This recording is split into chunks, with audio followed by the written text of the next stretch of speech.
When I first heard about Insta360's GO 3 specs, I was a little disappointed. Can this tiny action camera have big success like the mighty GoPro? Let's inspect.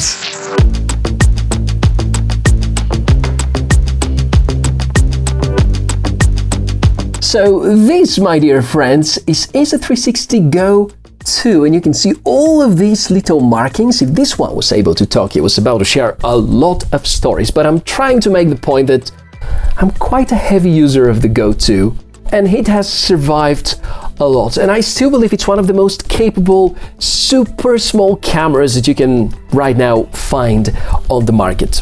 Therefore, when I saw the announcement of Insta360 GO 3, besides excitement, I also felt a bit disappointed, because probably you would agree with me, but now GO 3 wants to feel and look like a GoPro. But then I took it for a few weeks, managed to discover all the strong, the weak sides, and now I'm making this thorough review in order to expose everything important about Insta360 GO 3 from the standpoint of someone who is a heavy GO 2 user. Let's dive into it. As a starter, the price might be the real challenge for the GO 3 sales to take off, because at close to $450 for a proper pack, it not only matches the mighty GoPro Hero 11, but also costs kind of $100 more than the predecessor and is way above DJI's best deals about Osmo Action 3 or 2. So in order to convince you to buy it, it really has to deliver exceptional results. Unboxing feels great, though. I've always enjoyed the style used by Insta360. Truth is that right now, the Chinese company is among the best about its style and branding strategy, and uses a lot of cool ideas kind of borrowed by Apple in the past few years. This here is the main unit, thumb-sized and still fairly lightweight, although it's almost 30% heavier than GO 2, and the closest non-Insta360 rival seems to be the Osmo Action 2 at 56 grams. Back to the box, and we find a user guide, the magnetic strap that helps you to mount the camera under your shirt or hoodie, some other accessories like the pivot stand, and of course the highlight of Insta360's marketing lately, this entirely new housing with a colorful display called the Action Pod.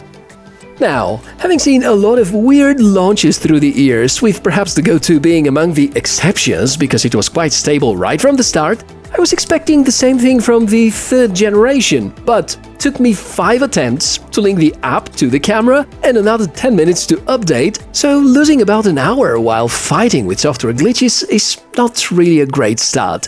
But we've seen similar challenges with many other brands as well.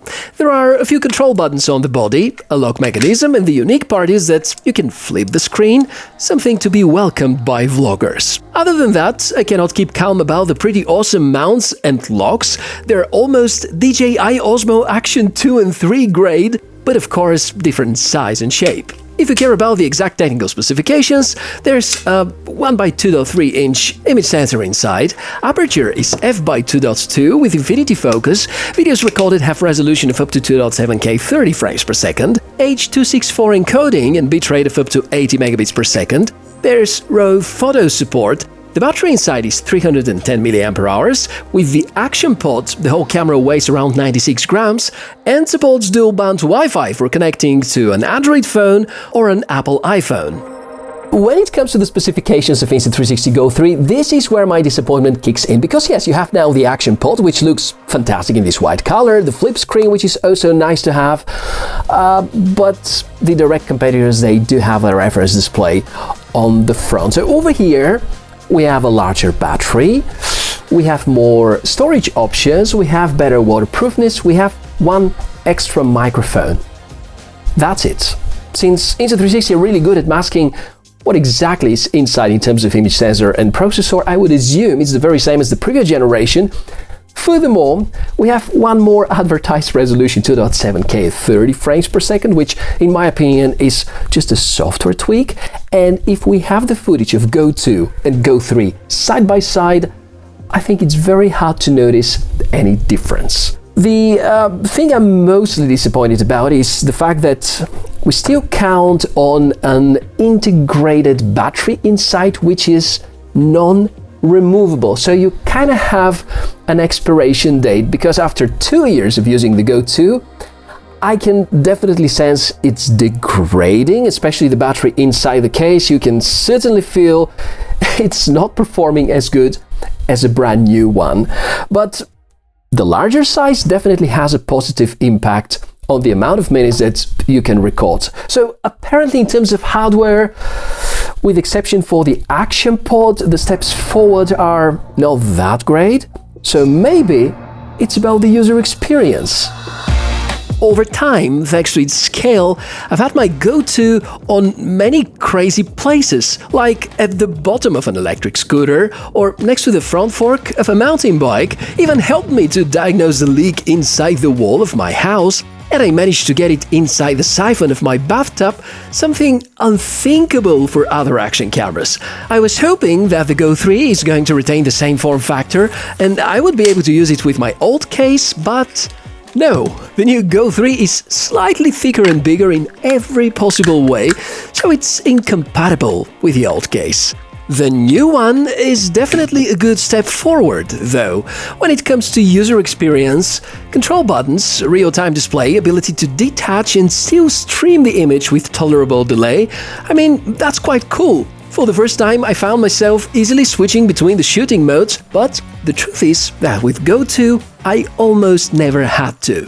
In many ways, it looks like the new Insta360 GO 3 wants to be like a GoPro Hero and DJI Osmo Action, but still keeps its ability to be extra small and portable. Sadly, this comes at a price. I've never worried about keeping this egg inside my pocket. Now I'm concerned about this display and something's crashing it all the time. The old quarter-inch mount thread was definitely a bit boring, but never failed me at the same time. And sure, I like the new mounting system even better. Insta360 have upgraded the strength and durability of all of their accessories.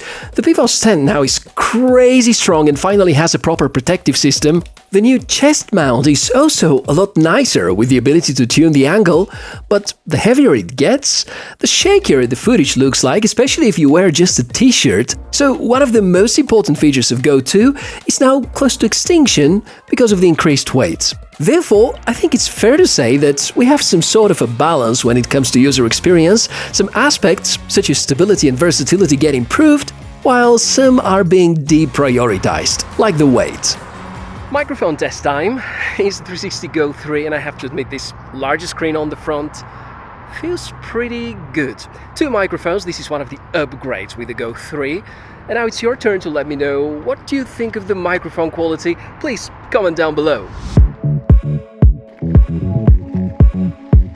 If you like to mess around with settings and try to achieve cinematic look, there still are different color modes, including flat. There still are the advanced video options and the professional mode allowing you to tweak ISO and shutter speed, and Go 3 still has a removable lens cover where you can also easily mount lens filters, and those from Go 2 are well compatible, which is of course great news.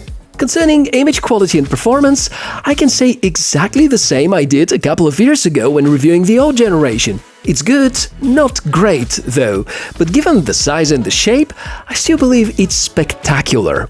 Maybe Insta360 have set their own bar too high, and now with all the hype around Go 3, they didn't match the high expectation by bringing just some softer features and tweaks, especially with keeping the old hardware, which is performing poorly in low light conditions. The battery life is definitely improved though. Concerning the software side, the smartphone app is still great, and besides letting you control the camera, it is super helpful to quickly produce appealing content on the go. So if you're still looking for a minimalistic way to escape from the big camera slavery, this might be among the best ways. However, it still doesn't support external microphones. If I may sneak in a few more drawbacks, I'd certainly note down the non-removable battery inside both cases, the lack of external storage options, the lack of significant hardware upgrades, and the lifespan issue I talked about a little earlier. In the end, based on everything we've said in the past few minutes, it's still very difficult to make a final verdict. Because on the one side, yes, we have the user enhancements like this action pod, which is pretty nice looking and makes it feel like a GoPro. But on the other hand, most likely we're relying on the very same image sensor and processor as with the previous generation. And I think Insta360 could have called this the Go 2 Max Edition or the Go 2 Ultra Edition or whatever, but the hardware enhancements, in my opinion, do not qualify for a brand new generation. Anyhow, maybe now we can agree that the Go 3 very much wants you to feel like as if you're using a GoPro, with the extra bonus of having the main unit being detachable and using it in a few more quite interesting scenarios. So that's not bad. However, this camera doesn't support 4K and has inferior image quality compared to the GoPro, and probably it's not going to improve much over time with the firmware updates.